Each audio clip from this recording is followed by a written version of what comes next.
اليوم أكلتنا مميزة، أكلة طيبة ويمكن تستغربوها، بس والله بنصحكم فيها لأني عن جد طيبة كتير كتير. وقبل ما أبدأ فيها رح أرحب فيكم بمطبخ جودة تيوب. شوية زعفران حطيناها بكاسة مي وتركتها تنقع كل الليل، وبدنا معلقة كركم ومعلقة زنجبيل وشوية ملح وشوية بهار، يعني نص معلقة صغيرة. بحط كل المكونات مع بعضهم وبخلطهم، وبجيب اللحمة وبصير بلتها من كل الجهات، يعني من باب النقع بدي انقعها بهذه التبلة، وبضل هيك عم اعمل لحتى تخلص الكمية. وعملت كمية منيحة تقريبا 1.5 كيلو لأني حابة ابعت سكبة لجارتي. والأحلى أن تنقعوا اللحمة لليلة كاملة، بس إذا ما قدرنا قبل بنص ساعة. وهيدي الكمية اللي بقيت من منقوع الزعفران. وهلأ بجيب 4 بصلات بقشرهم وبفرمهم ناعم، وبجيب كم حبة ثوم وبفرمهم كمان ناعم فرم أو بالمدقة. وجارتي أم مصعب بارك الله فيها جابت لي هذا الطاجين من المغرب. حطيت الطاجين على النار وحطيت فيه معلقة سمنة كبيرة، ونزلت عليه البصلات لحتى يدبلوا، وبس دبلوا بنزل عليه اللحمات. وبعد ما حط الكمية بالكامل، أهم بند لازم نعرفه إني نضعف تحت منه خالص خالص، يعني بيقولوا على ضوء الشمعة. وبعدين بجيب اللي بقي من مية الزعفران وبحطه فوق منه، وبغطي الطاجين وبنتقل على البرقوق أو اللي بنقول عنه بسوريا القراصية، وحطوا كمية حلوة يعني لأن هي كتير طيبة مع اللحمة. وبتحطوا فوق منها المي، يعني غمرتها، و3 معالق عسل تقريبا، وعودين قرفة، ومعلقة قرفة ناعمة، معلقة صغيرة يعني.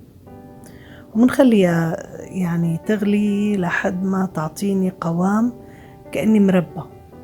لسه كمان بدي شوي، يعني هلأ شوي تاني بتشوفوا كيف بصير قوامها، يكون أسمك شوي كأني مربى بتصير.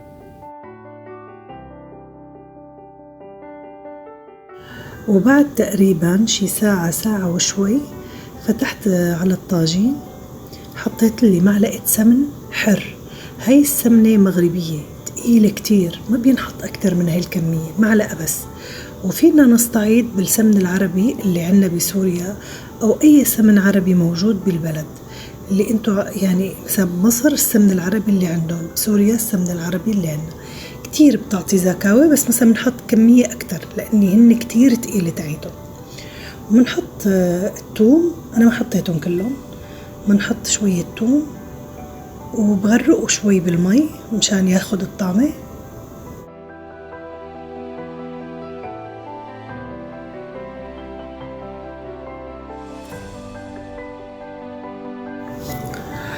وبجيب بصلة وبقطعها شرايح، الشرايح بتكون كتير رقيقة، وبحطها بشكل سلاسل فوق اللحمة.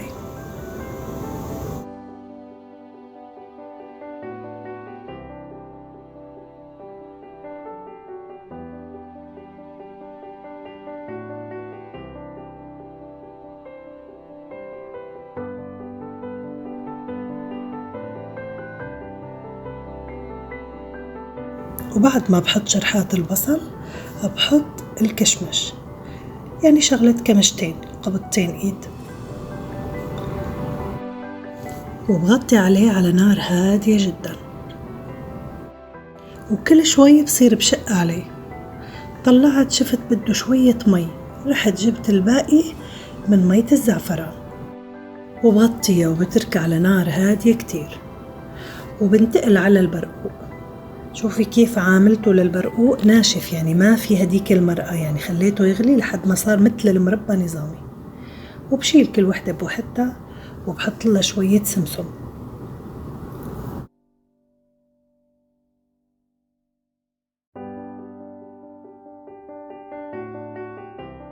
طبعا ما رح احط السمسم للكمية كلها، بعمل نص بنص.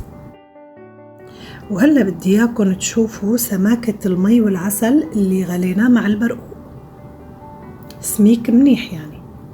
منشيل الغطاء عن الطاجين ومنحط العسل اللي غليناه مع البرقوق والقرفة، منحطه بهالشكل.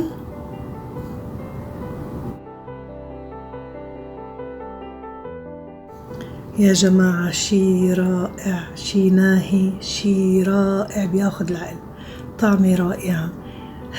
هالمزيج من العسل على طعمة البرقوق على طعمة اللحم على البصل، شي فخامة جدا. واوعكم تستغربوا لاني انا كنت اول وحدة استغربوا، ولما دقت يعني تفاجأت بالنكهة والطعمة يعني.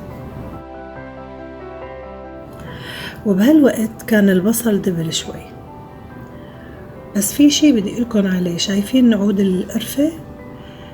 انا كنت غاليتهم مع البرقوق، رجعت نزلتهم، بيعطوا نكهة كتير طيبة. اللحمة بيلبق لها القرفة. وهلا تقريبا اللحمة مستوية وكل شي جاهز، بس بدي يدبلوا البصلات على نار هادية جدا. بغطيها وبتركها تقريبا نص ساعة وبتكون جاهزة. ولكن للأسف اني انا اجا زوجي على السريع وجوعان وحطينا الاكل ونسيت اني صور. فرح اجيب لكم الصورة الاخيرة، صورة البرقوق الاخيرة من عند رفقاتي المغاربة، تشوفوا كيف بصير بالنهاية يعني. مهم هون انا وزعت البرقوق فوق الطاجين، قلت بوزعون وبعدين بغطيهم وبخليهم يستووا. واجا زوجي على فجأة وكان جوعان، فحطينا الاكل ونسيت صور اخر منظر يعني. ولكن هذا الشكل النهائي يعني.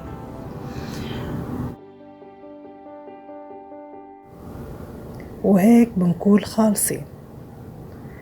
اللي بقي اني كمل زينة البرقوق على اللحم.